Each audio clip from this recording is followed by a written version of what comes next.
Saat malam ketika Adi sudah tidur, Anita mencoba mengambil handphone Adi. Anita akan mengecek m-banking Adi. Kini Anita sudah tahu PIN ATM Adi. Saat membuka riwayat transaksi Adi, Anita tidak melihat riwayat transfer yang mencurigakan. Semuanya wajar dan jelas. Bahkan, transfer terakhir itu kepada Anita. Anita lega suaminya benar-benar jujur. Namun, Anita juga ingat Adi punya ATM yang lain. Dan Anita pun mengeceknya. Betapa terkejutnya saat Anita mengecek riwayat transaksi ATM yang satu lagi. Anita tak percaya dengan apa yang dia lihat. Kaget, kecewa, dan marah bercampur seketika. Ini adalah hal yang sulit Anita percaya. Ada transaksi penarikan uang sebesar 200 juta dan penarikan uang dilakukan tadi sore. Beberapa hari yang lalu, Adi bilang tidak punya uang, tapi tadi malah menarik uang begitu besar. Anita semakin heran kenapa Adi diam-diam mengambil uangnya. Kenapa Papa bohong? Apa mungkin Papa mengambil uang tadi sore karena mau investasi di kafe temannya? Tapi, kenapa Papa tidak terbuka sama aku? Ucap Anita dalam hatinya. Jika benar Adi mengambil uang untuk investasi, lalu, kenapa untuk berobat Papa tidak memberikannya? Ucap Anita lagi. Pertanyaan besar kini sedang berada di pikiran Anita. Anita ingin menanyakan, namun Anita tidak mau terburu-buru. Anita akan tetap mencari tahu sendiri apa yang Adi sembunyikan. Beberapa hari kemudian, Anita yang pergi ke sebuah supermarket karena ingin berbelanja kebutuhan rumah. Tidak sengaja bertemu dengan teman lama. "Hei, Anita," ucap teman lama. "Ica?" jawab Anita sambil memeluk Ica. "Lo kapan balik dari Jerman?" tanya Anita. "Gue udah 3 hari di sini," jawab Ica. "Rencana berapa hari di Indo? Gue stay di sini. Gue gak balik lagi ke Jerman," jawab Ica. "Serius lo? Nanti lo main ke rumah," ucap Anita. Betapa senangnya Anita bisa bertemu teman lama. Apalagi kini Ica sudah tinggal di Indo lagi. Anita punya teman curhat lagi. Perlu diketahui, Ica ini adalah teman dekat Anita. Bisa dibilang sahabat.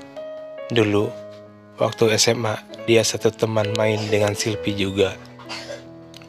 Namun, setelah lulus, Ica ikut ayahnya ke Jerman.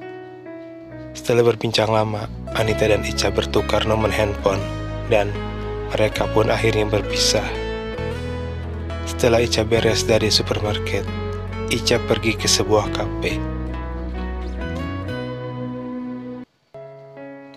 Tak diduga, Ica juga bertemu dengan Silpi dan Ica menyapa.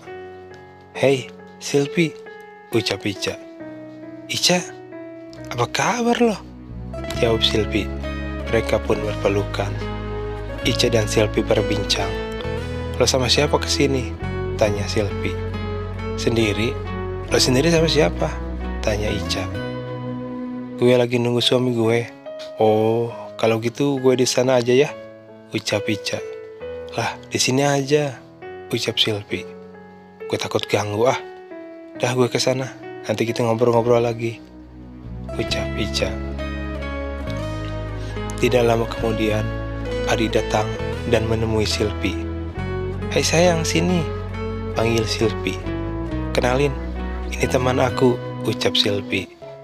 Adi dan Ica pun berkenalan. Ica seperti tidak asing dengan Adi. Dulu, saat Anita dan Adi menikah, Ica datang di pernikahan. Namun, sebelumnya Ica tidak kenal dengan Adi. Bertemu pun hanya saat pernikahan saja. "Ya udah, gue kesana ya," ucap Ica.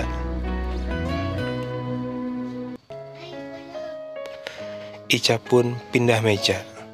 Namun, di dalam hati Ica seperti tidak asing dengan suami Silpi. Ica mencoba mengingat-ingat, namun masih saja dia tidak ingat.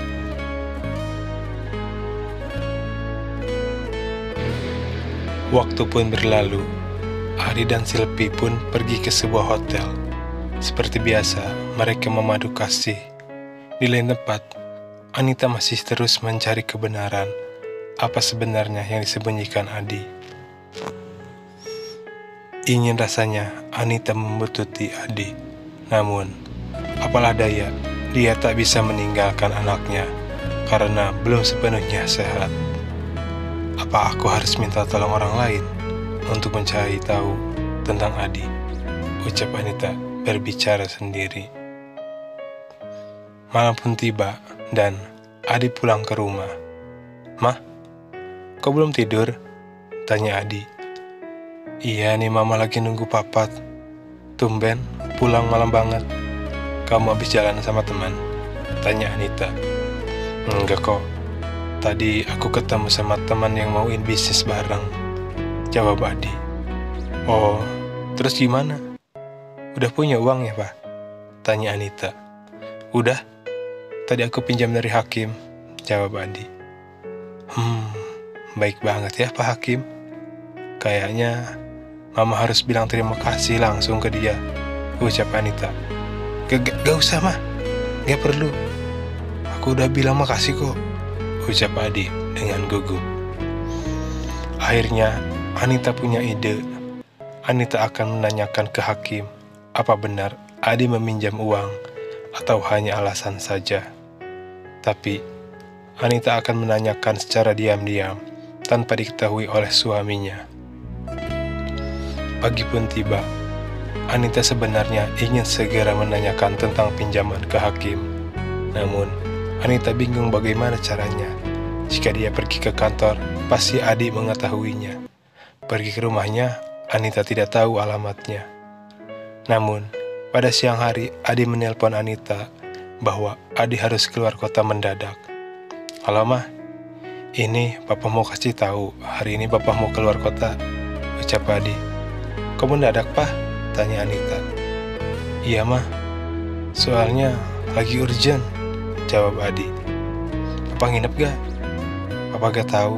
Kalau kemalaman Papa nginep, tapi kalau kemungkinan Papa langsung pulang," jawab Adi. "Oh iya.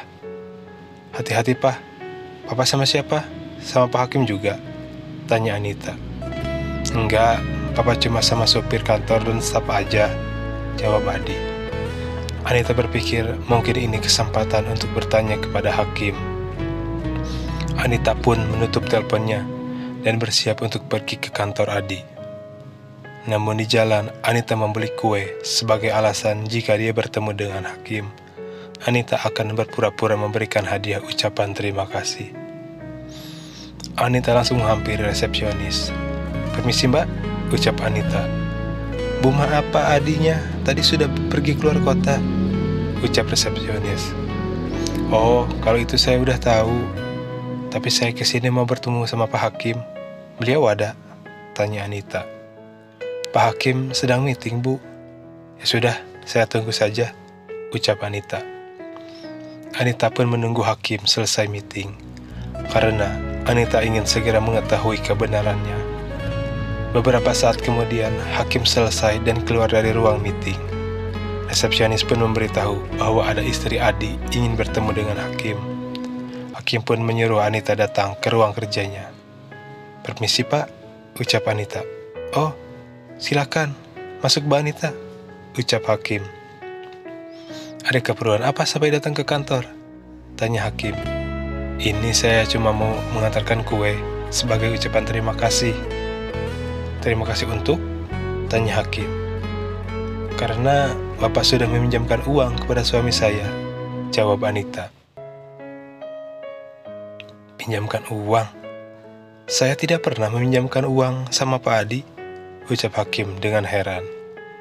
"Tapi suami saya bilang dia pinjam uang dari Bapak untuk investasi," ucap Anita. "Tapi memang saya tak pernah meminjamkan uang ke Pak Adi." Anita kaget mendengar ucapan Hakim, sekaligus heran. Kenapa Adi lagi-lagi membohonginya? Kalau bukan dari Hakim, lalu dari mana Adi punya uang untuk investasi?